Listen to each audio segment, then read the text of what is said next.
من حەسەن هەڵەبجەیی خاوەنی کتێبخانەی شێخ ڕزای تاڵەبانی لە شقامی پیرەمێرد ساڵی 1986 دەستم کردەوە بە پشەی کتێبفرۆشتن لە لای بەریدەکە کە ئەوسا کتێبفرۆشەکان زۆربەی زۆریان لەوێ بوو. لە ساڵی 96 شەوە لێرە کتێبخانەی شێخ ڕزای تاڵەبانی کردووە لە شقامی پیرەمێرد.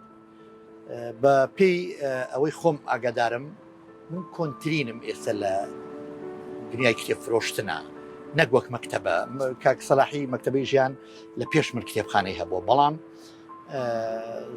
لەمەوە پێش تەنها کاک عومەری کتێبخانەی سلێمانی لە پێش منەوە بووە، یعنی یەکێکم لە کتێبخانە کۆنەکانی سلێمانی ئێستا. دیارە کتێبخانەکەم شوێنەکەی بچووکە و دەبینن، بەڵام ژمارەیەکی زۆرم هەیە، بەڵام من مەخزەنی گەورەم هەیە، مەخزەنم هەیە و عنوانی زۆرم هەیە. من پێم وایە ئێستا گەر بکەوینە منافەسەوە لەگەڵ کتێبخانە، هیچ کتێبخانەیە بەقەدەر من عنوانی کتێبی نییە، ئەتوانم بڵێم 100,000 عنوان کتێب.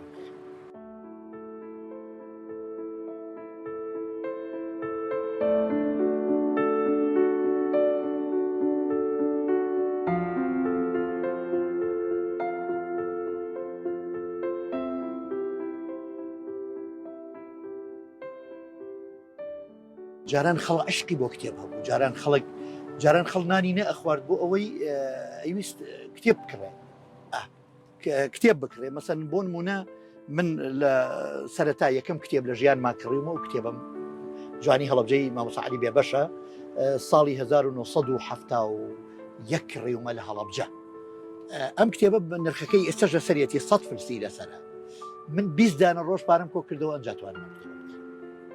یعنی ئێستا مناڵی هەژارترین کەس دەتوانێت دوو کتێبی وا بکڕێ ڕۆژانە بە ڕۆژانەکە، بەڵام بەراورد بە ساڵانی زوو خەڵکمتر نزیکن بەڕاستی لە کتێبەوە. ئەویش هۆکارەکەی بەڕاستی ئەوەیە، من هەمیشە گلەیەکە یەکەم لە دەوڵەت ئەەکەم، دووەم لە ڕاگەیاندن ئەەکەم، چکە بەڕاستی ڕاگەیاندن دەبێ گرنگی زۆر بە کتێبە. من نەبێتە ئەوەی وەسوی لە ڕوو کورسات زۆر گرنگی بە کتێبەدا. لە بیدایەتەوە من چەند بەرنامەم هەیە لە کورسات لەسەر کتێب، بەڵام کورد دنیایە کەناڵی هەیە، ناکرێ بە تەنها هەر کورسات لەسەر کتێب شتکە.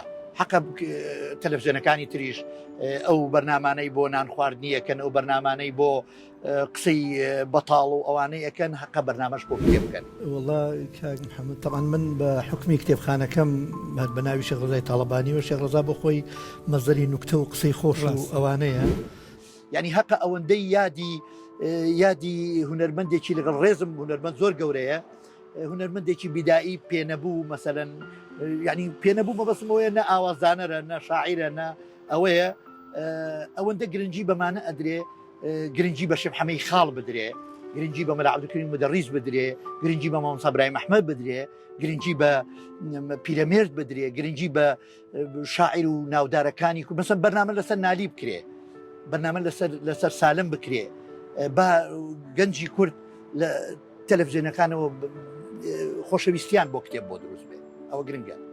من بە حکمی ئەوەی وەکو عەرزم کردم، من کتێب فرۆشێکی کۆنی ئەم شارم، لەم شارە کۆمەڵێک کتێبخانەی عەریق و کۆنی ئەم شارم هاتوۆتە لای من، ینی بە تەحەداوە ئێڵێم هیچ کەسێک لەو کتێبخانانە ئەمانەیان نەک نەیان ناسیون، نەیان بینیون، کتێبخانەکانیان نەبینەوە. مەسەن عومەر عەبدوڕەحیم کۆڵەبی کەسایەتێکی زۆر گەورە، ئەدیبێکی زۆر دیار، پیاوێکی زۆر، ڕەفیقی مامۆستا ئیبراهیم ئەحمەد بوو.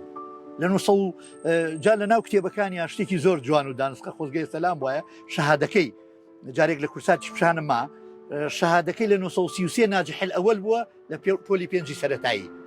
کتێبخانەی ئەو پیاوە گەورەیەم کڕی، پڕ بوو لە کتێبی دانسکە و ئەنتیکە و ئەوانە. کتێبخانەی نوری وەشتیم کڕی، کتێبخانەی ئەحمەد دەمگەورەم کڕی، کتێبخانەکەی کە پرۆفسۆر محەممەد کەمال کە لە ئەوروپا بوو کتێبخانەکەیان لێرە فرۆشت، من کڕیمەوە. یعنی کتێبخانەی خەڵکی سانانا، کتێبخانەی خەڵکی پێبوو.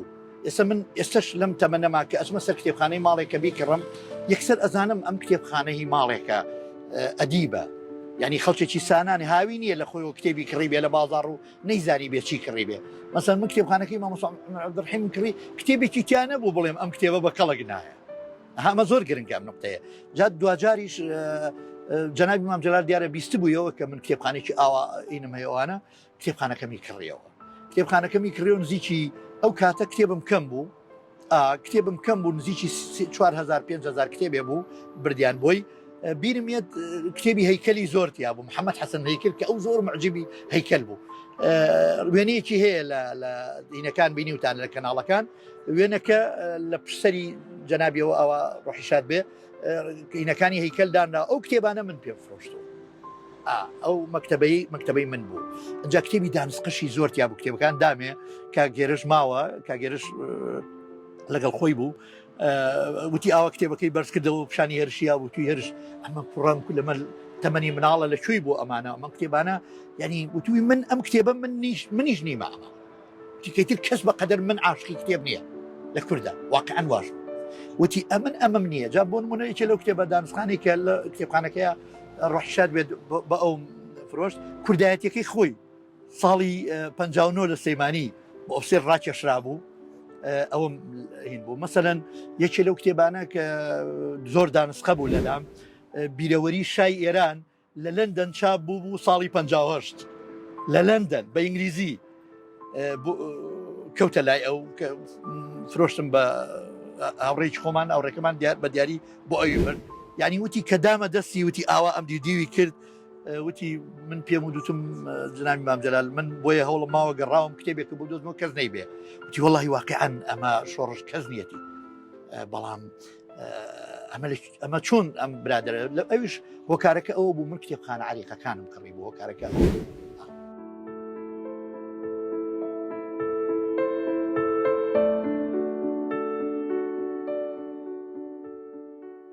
من جاریش کەش لە شوێنی کەش ئەو قسەم کردووە هەمیشە ئەڵێم گەورەی وڵاتی هەر کەسە ئەگەر عاشقی کتێب بوو کتێب لە باڵایە یعنی من بە تەمەنی خۆم تەمەنیشم کەم نییە من ئێستا 6 ساڵم بە تەمەنی خۆم هیچ ڕۆژگارێک بەقەد ڕۆژگاری جەنابی مام جەلال کتێب باڵا نەبووە یعنی کتێب نرخی نەبووە ڕۆژگاری هەبوو کتێب مەسەڵەن خەڵک وەزعی داراییشی وەکو ئێستا نەبووە بەڵام خەڵک هاتووە بە 1500 دیناری سویسریان داوە بە هەشت کتێبەکەی ڕشتەی مرواری عەلادین سەجادی جا ئەمە هۆکارەکەی ئەگەڕایەوە بۆی بەڕاستی جەنابی مام جەلال عاشقی کتێب بوو هەر کەسێکیش عشقی بۆ هەر شتێ بوو عشق جیایە لە حەز ئێستا خەڵ حەزی لە کتێبە بەس عشقی بۆ کتێب نییە یعنی شتێکی تری هەر تایبەتت پێ بڵێ من لە خلالی ڕاوڕێکانمەوە اینم کردووە لە سیوێکی ئاب لە قەڵاچۆلان کتێبخانەکەی جەنابی مام جەلال کە ویستیان بڕۆن بۆ سەر سنوور شتیان